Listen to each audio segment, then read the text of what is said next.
presentes aqui no santuário, romeiros e romeiras, e todas as pessoas que nos acompanham pelos meios de comunicação.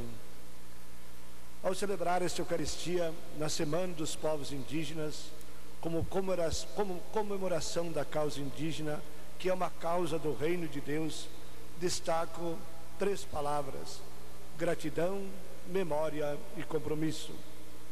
Gratidão, evidentemente, sempre a Deus, o Senhor e dador de tudo e de todas as coisas. Mas gratidão aos povos indígenas pelas lições de vida que ainda hoje nos dão. No texto base da campanha da Fraternidade de 2002, cujo lema era "Por uma terra sem mares", descrevemos amplamente as lições de espiritualidade de uma sociedade alternativa que recebemos dos povos indígenas. Os povos indígenas sabem que não podem sobreviver como povos reproduzindo estruturas individualistas, consumistas e competitivas. Por isso, a terra é considerada dom de Deus para a comunidade, para a humanidade. Em seus ritos e costumes de socialização, os povos indígenas dedicam muita atenção à vida comunitária, a cada criança que nasce na aldeia, que é educada para viver em comunidade. Gratidão a tantos catequistas, animadores de nossas comunidades espalhadas em todo o Brasil, animadores indígenas catequistas, seu grande amor à palavra de Deus, à Eucaristia.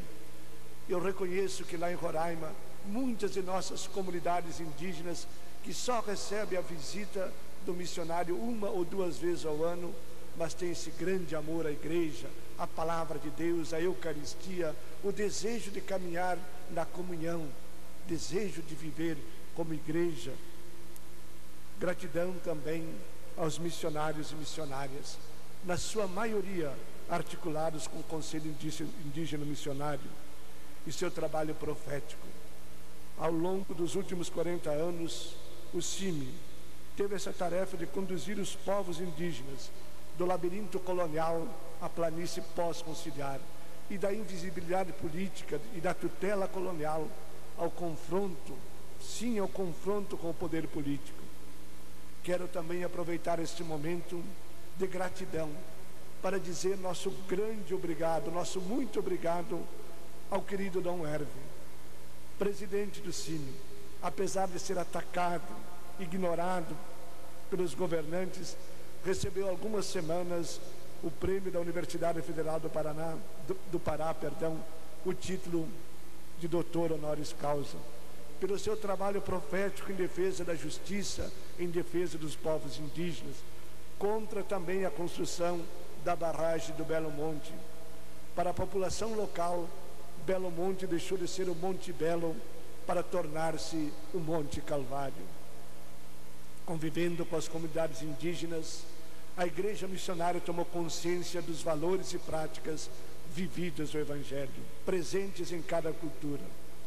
E quanto mais engajados nas lutas, mais os missionários reconhecem as sementes do Verbo presente na vida desses povos e em suas causas. Essa causa alimenta em cada um de nós uma grande esperança, que um outro mundo é possível, uma missão missionária militante que nos permite conservar nossa vida como vinho jovem e rebelde em odres novos. Memória. Memória da realidade vivida pelos povos indígenas. Desde a história colonial até os fins dos anos de 1960, ações de caráter integracionista marcaram a presença da Igreja.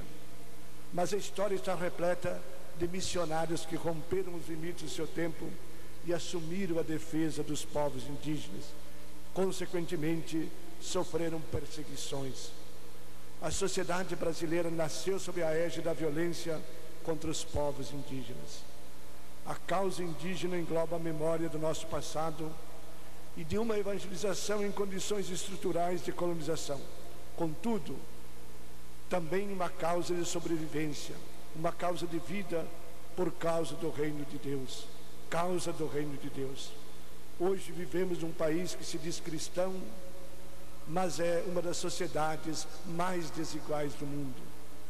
Há muitas forças em nosso país que querem a todo custo ampliar o acesso, o controle e a exploração dos territórios indígenas, dos quilombolas, dos pescadores artesanais, dos camponeses, das áreas de preservação ambiental, dentre outros. Para tanto, declaram guerra e buscam desconstruir os direitos históricos e arduamente conquistados pelos povos. Esses grupos políticos e econômicos têm usado diversos instrumentos legislativos e administrativos no ataque que fazem aos povos e aos seus direitos. A Portaria 303 de 2012 tem causado aumento do índice de violência contra os povos indígenas no Brasil. Chamamos a atenção, em especial, para o caso particular vivido pelos Guarani Kaiowá. Hoje, cerca de 45 mil Guaranis Kaiowá vivem confinados em pequenas reservas de terra ou acampados em beiras de estradas. Não bastasse isso, muitos desses acampamentos têm sido covarde e violentamente atacados a bala por jagunços.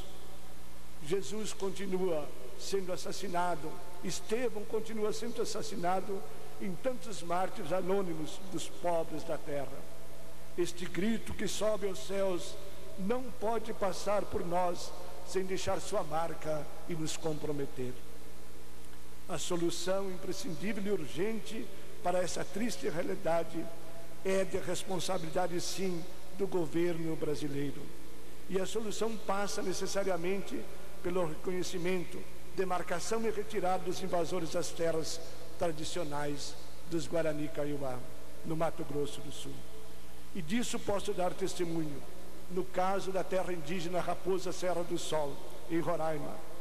A demarcação e a retirada dos invasores, embora não tenha resolvido automaticamente todos os problemas, sem sombra de dúvida, resolveu a situação mais grave de violência, tais como ataques armados, assassinatos, destruição de malocas, queimas de igreja e de missão, que eram frequentemente cometidos contra os povos indígenas que lá vivem. Compromisso à luz da palavra de Deus. O Evangelho de hoje nos fala dessa vida, do pão que desce do céu e dá vida ao mundo. Jesus é o pão da vida, o pão que nos dá vida. Do pão da vida que recebemos e que se multiplica na medida que nós temos a alegria de distribuí-los. Mas qual é o pão que fazemos descer aos povos indígenas do céu das promessas e dos princípios da manutenção de nossas boas relações com os governantes? Esses, por sua vez, nos tentam cooptar com verbos e verbas, com prêmios e promessas, sem que tenhamos sempre uma clara percepção disso. Onde está o pão que distribuímos aos povos indígenas? Pão de justiça e verdade? Onde foi que derramamos lágrimas e sangue por causa de sua causa? Não foi que muitas vezes terciarizamos ao presidente do Cine e seu pessoal o grito profético de Estevão? Homens de cabeça dura, insensíveis e incircuncisos de coração e ouvido. Os povos indígenas fazem parte de um Brasil e de uma América Latina que tem um projeto de vida diferente do projeto político da maioria dos governantes deste continente. O índice do bem viver dos povos indígenas não depende da construção de hidrelétricas, mas da construção do bem-estar de todos, de todo o povo brasileiro. Exige-se o reconhecimento do outro e a redistribuição dos bens. Como igreja, temos uma longa caminhada com esses povos, particularmente na Diocese de Roraima. Posso testemunhar que depois da conquista da terra, os problemas continuaram em torno de dois eixos: sobreviver com um modelo alternativo de agricultura em condições economicamente modestas, ou copiar o agronegócio e perder o próprio das culturas indígenas. Perder seus valores, que muitas vezes a nossa sociedade já perdeu: o espírito de partilha, a posse e não propriedade da terra, como um significado profundamente religioso. Repito, a terra é dom de Deus para o bem da humanidade e não como objeto de mercado. O trabalho comunitário, o zelo pela natureza, o nosso modelo econômico, que procura invadir os territórios indígenas, ameaça todos esses valores. Para nós, a questão indígena se coloca como uma questão de humanidade. Seremos capazes de contentar-nos com uma nova modéstia material que permite a sobrevivência de todos com igualdade e dignidade, ou continuaremos com um modelo de crescimento que cria grandes desigualdades e se torna cada vez mais inviável? O Evangelho de hoje, que nos falou do pão de Deus que desce do céu e dá vida ao mundo, nos lembra a saída da escravidão dos que seguiram Moisés, do maná que os alimentou na caminhada pelo deserto e da passagem de Israel para a terra prometida. Nossa missão como igreja é ser presença em todas essas situações, na escravidão dos Guarani Kaiowá no Mato Grosso do Sul, na aridez da seca do Nordeste, na terra conquistada de Roraima e nas grandes cidades onde hoje vive quase a metade dos índios do Brasil que perderam seus territórios. Em seu discurso final, na última sessão do concílio, o nosso saudoso Papa Paulo VI ofereceu uma chave de leitura para o Vaticano II, que considera um indicativo para toda a nossa pastoral junto aos povos indígenas. Disse o Papa ao despedir-se dos padres conciliares: a ideia de serviço ocupou o lugar central do Vaticano II. Desejamos notar que a religião do nosso concílio foi, antes de mais nada, a caridade. Acolhamos novamente, como em Santo Domingo, que prometemos a inculturação como imperativo do seguimento de Jesus, como descida e entrega, como encarnação e oblação, caridade e justiça, através da nossa presença atenta junto aos povos indígenas. Toda a evangelização há de ser, portanto, inculturação do Evangelho, nos diz o documento de Santo Domingo. E essa inculturação, que é seguimento de Jesus, se realiza no projeto de cada povo, fortalecendo sua identidade e libertando dos poderes da morte, os poderes da morte que rodeiam as aldeias indígenas do Brasil. Qual é o pão da vida que hoje oferecemos aos povos indígenas? Eu responderia: é gratidade, é coragem profética, lucidez e perseverança como diaconia pastoral, na reciprocidade com os povos indígenas, no dar e no receber. Nos iniciamos uma igreja samaritana, numa vida despojada e pascal.